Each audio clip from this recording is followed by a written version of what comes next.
Hello dears, welcome back to Xylem Learning. It's me, Rimamis ആണ്. നമുക്ക് എക്സാമിനെ ഏറ്റവും main ആയിട്ട് നിങ്ങൾക്ക് ചോദിക്കാൻ ചാൻസ് ഉള്ള ഒരു ഭാഗമാണ് കൾച്ചറൽ ആൻഡ് കൾച്ചറൽ ഡൈവേഴ്സിറ്റീസിൽ കൾച്ചറൽ മെറ്റീരിയലും നോൺ കൾച്ചറൽ മെറ്റീരിയലും.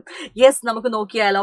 ചുവടെ നൽകിയിരിക്കുന്നവയിൽ ഭൗതിക സംസ്കാരം, ഭൗതികേതര സംസ്കാരം എന്നിങ്ങനെ തരംതിരിക്കാനാണ് പറഞ്ഞിട്ടുള്ളത്. അതായത് classify and list the following as material culture and non material culture. അപ്പോൾ ഇവിടെ കുറച്ച് ഡീറ്റെയിൽസ് നമുക്ക് കൊടുത്തിട്ടുണ്ട്. Malayalam, shirt, book, religious beliefs, utensils, house, bag, love, watch, phone, spade, respect, knowledge അല്ലെ. അതായത് മലയാളം, ഷർട്ട്, പുസ്തകം, മതവിശ്വാസങ്ങള്, പാത്രങ്ങള്, വീട്, ബാഗ്, സ്നേഹം, വാച്ച്, ഫോണ്, മൺവെട്ടി, ബഹുമാനം, ജ്ഞാനം. ഇതിൽ ഏതൊക്കെയാണ് മെറ്റീരിയൽ കൾച്ചർ, ഇതിൽ ഏതൊക്കെയാണ് നോൺ മെറ്റീരിയൽ കൾച്ചർ എന്നാണ് നമ്മളോട് പട്ടികപ്പെടുത്താൻ പറഞ്ഞത്. ഓക്കെ, അപ്പൊ മെറ്റീരിയൽ കൾച്ചർ എന്ന് പറയുന്നത് എന്താണ്? നമുക്ക് തൊടാൻ പറ്റുന്നതും നമുക്ക് ഇൻവിസിബിൾ അല്ലെ, വിസിബിളും ആയിരിക്കും. അതിൽ ഏതൊക്കെയാണ്?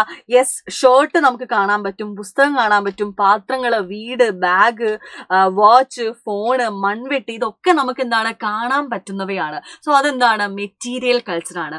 നോൺ മെറ്റീരിയൽ എന്ന് പറയുമ്പോൾ എന്താ? നമുക്ക് ഒരിക്കലും കാണാൻ പറ്റൂല, നമുക്ക് സ്പർശിക്കാനൊന്നും പറ്റൂല. അതാണ് നോൺ മെറ്റീരിയൽ കൾച്ചർ എന്ന് പറയുന്നത്.